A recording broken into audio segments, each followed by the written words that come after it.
আমরা সংসদ থেকে বের হয়ে এসেছি, কিন্তু আমরা আবার সংসদে ফিরে যাব। মাঝখানের জনগণকে সাথে নিয়ে জনগণের মুক্তির আন্দোলন আমরা গড়ে তুলব। আজানের সময় অত্যাসন্ন, এই জন্য অতি সংক্ষেপে দুই একটি কথা বলে আমি বিদায় নিব ইনশাআল্লাহ।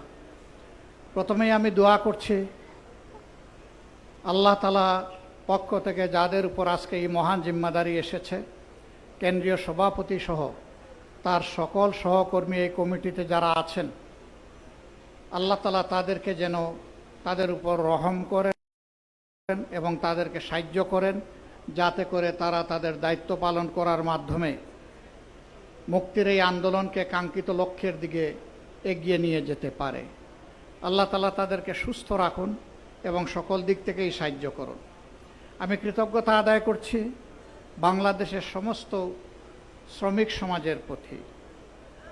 দীর্ঘদিন ফ্যাসিজমের জাতাকলে পিষ্ট বাংলাদেশ একটি বৈপ্লবিক আন্দোলনের মধ্য দিয়ে, একটি বৈপ্লবিক গণ অভ্যুত্থানের মধ্য দিয়ে 24 সালের 5ই আগস্ট ফ্যাসিবাদের যারা প্রতিভু ছিল তাদের হাত থেকে মুক্তি পেয়েছে। এই আন্দোলনে যারা অংশগ্রহণ করেছেন, জীবন দেওয়া লোকদের শতকরা 62% হচ্ছেন শ্রমিক, আর আমরা বাকি সবাই মিলে 38%। এটিই পৃথিবীর ইতিহাস, এটি ইসলামেরও ইতিহাস। মক্কার জীবনে ওই বঞ্চিত শ্রমিকরাই প্রথমে নবী করিম সাল্লাল্লাহু আলাইহি ওয়াসাল্লামের দক্ষিণ হস্ত হিসাবে বুক টান করে দাঁড়িয়েছিলেন। কোনো নির্যাতন তাদেরকে ঈমান থেকে খারিজ করতে পারেনি। তারা ঈমানের পথে অটল ছিলেন, অবিচল ছিলেন। বাংলাদেশের স্বাধীনতা যুদ্ধেও একই ঘটনা, 90-এর গণ আন্দোলন দেখেছি, সেখানে একই ঘটনা, 24-এর গণবিপ্লব গণ আন্দোলনেও একই ঘটনা।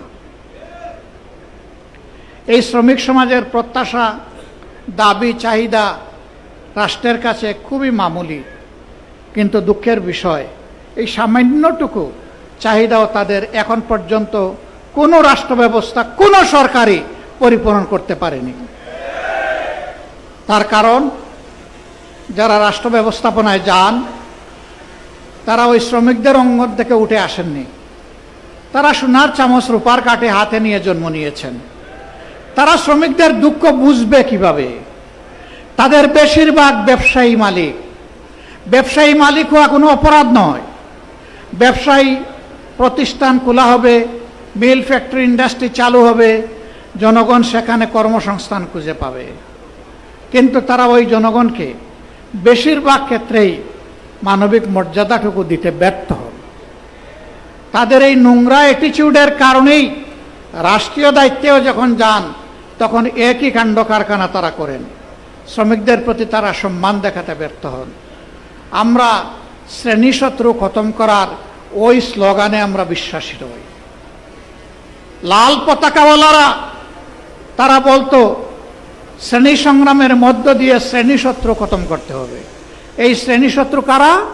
যারা মালিক এবং উদ্যোক্তা তারা। তো মালিক আর উদ্যোক্তা যদি না থাকে তো শ্রমিক কাজ করবে কোথায়? তার কর্মসংস্থান হবে কোথায়? আমরা এখানে সমন্বয় করতে চাই। শ্রমিক মালিক ভাই ভাই, একে অন্যকে সম্মান করবে, ভালোবাসবে। শ্রমিক তার কর্মসংস্থানের জন্য মালিকের প্রতি কৃতজ্ঞ থাকবে, আন্তরিকভাবে কাজ করবে। আবার মালিক একথা মনে করবে যে তার পুঁজি আর তার যন্ত্রপাতি অচল যদি এই শ্রমিক না থাকে। অতএব শ্রমিক বাঁচলে মালিক বাঁচবে, শিল্প বাঁচবে। শ্রমিক যদি না বাঁচে শিল্পেরও মৃত্যু হবে। এই দুইটাই বাঁচুক, শুধু বাঁচুক না, এই দুইটাই বিকশিত হোক, সেটাই শ্রমিক কল্যাণের মূল প্রতিপাদ্য। এই সমন্বয়ের দৃষ্টিভঙ্গি নিয়েই শ্রমিক কল্যাণ কাজ করে, হাঁটি হাঁটি পা পা করে শ্রমিক কল্যাণ আজকে এখানে এসে দাঁড়িয়েছে। বিগত নির্বাচনে জাতিকে আমরা বলেছিলাম নেতৃত্ব আমরা তরুণ এবং যুবকদের হাতে তুলে দিতে চাই। আপনারা দেখবেন জামাতে ইসলামী থেকে যারা বিভিন্ন জায়গায় আমাদের ক্যান্ডিডেট হয়েছিলেন তাদের শতকরা 70% বয়স হচ্ছে 42 বছরের নিচে। আমরা তার প্রমাণ রেখেছি। আর আজকেও এই সম্মেলনের মধ্য দিয়ে একজন যুবকের হাতে আমরা মূল চাবিটা তুলে দিলাম। আমরা চাই যৌবনের এই শক্তিটা জাতি গঠনের কাজে লাগুক। আমাদের এই বয়সে যতটুকু পেরেছি আমরা দিয়েছি। এখন পতাকা আমরা যুবকদের হাতে তুলে দিতে চাই।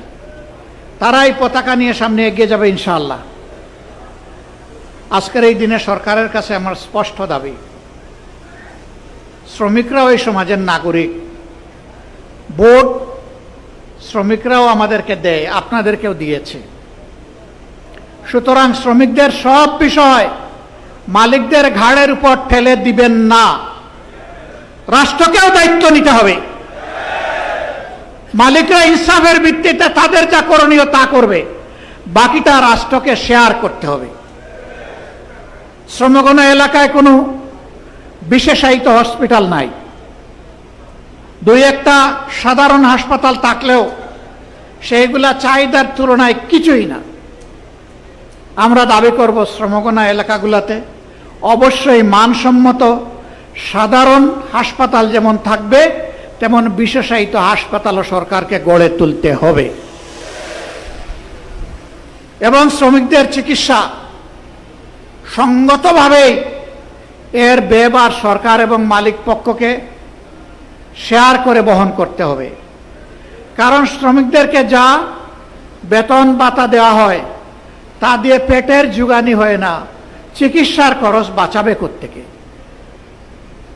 পাশাপাশি শ্রমিকদের সন্তানদেরকে মানুষ করার, শিক্ষিত নাগরিক হিসেবে গড়ে তোলার দায়িত্ব পরিপূর্ণভাবে শুধু সরকারকেই নিতে হবে। মালিকের ছেলে মালিক হবে, শ্রমিকের ছেলে মালিক হবে না। রাজার ছেলে রাজা হবে। আমার একজন শ্রমিক ভাইয়ের ছেলে কি প্রধানমন্ত্রী প্রেসিডেন্ট হওয়ার পথে কোনো নিষেধাজ্ঞা আছে? আমরা চাই সেই শ্রমিক বন্ধুটি ভাইটির ঘর থেকে আগামী দিনের প্রধানমন্ত্রী বের হয়ে আসুক। সেই শিক্ষা, সেই পরিবেশ সরকারকে, রাষ্ট্রকে নিশ্চিত করতে হবে। বন্ধুগণ, অনেক কথা ছিল, একটা আজান হয়ে যাবে। এই জন্য আমি আজকে কথা এখানেই রাখলাম। মুক্তির ময়দানে লড়াই হবে। আমাদের অধিকার, জনগণের অধিকার আবার পায়ের তলায় পিষ্ট করার পায় তারা শুরু হয়েছে। এই আন্দোলনে জনগণের অধিকারের ব্যাপারে আমরা সরকার কিংবা যে কোনো কর্তৃপক্ষকে ইনশাআল্লাহ চুল পরিমাণ ছাড় দেব না।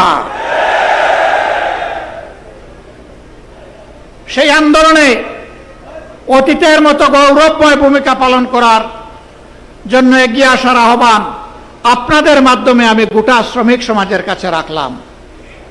ইনশাআল্লাহ মুক্তির ময়দানে, আন্দোলনে, জনগণের মুক্তির লড়াইয়ে আবার দেখা হবে রাজপথে।